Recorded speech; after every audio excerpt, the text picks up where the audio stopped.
נער פלסטיני שנחשד בזריקת אבנים טוען שעבר התעללות מינית במהלך חקירה של כוחות הביטחון. הטענות נחקרות, הדיווח של אוהד חמו. سمعت خبط على باب الدار. افتح احنا جيش الدفاع. מוחמד, רק בן 15, נלקח מביתו לחקירה הראשונה בחייו בחשד כי יידה אבנים לעבר כוחות צה"ל.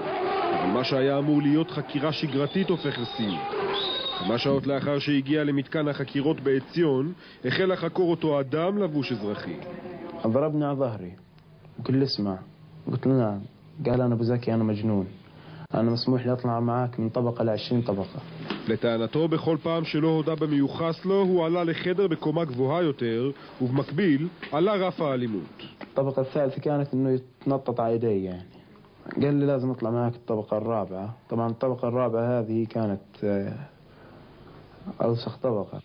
שיא האלימות מגיע בקומה הזו. فحط يده هنا بقول لي محمد انت عارف شو هذا؟ قلت له كابل كهرباء كابل سيارات. فحط لي كابل هان في ايدي وكابل هان بين رجلي حطه وواحد في رجلي. وصار يطلع في اصوات انه يعني بدي اشغل الكهرباء. فبقول لي اشغل الكهرباء ولا تحكي لي على اللي عندك.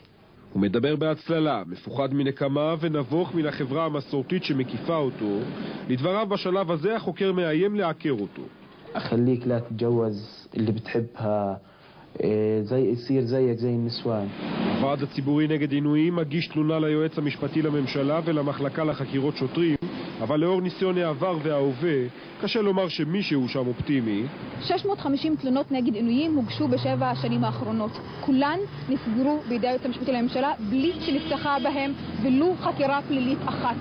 בסופו של דבר מוחמד משתחרר מן המעצר לאחר כשבוע ושב לביתו. השב"כ אומרים לנו כי החוקר איננו איש שב"כ, ומח"ש, שגם עליהם הועברה תלונה, מבהירים היום כי הנושא נמצא בחקירה.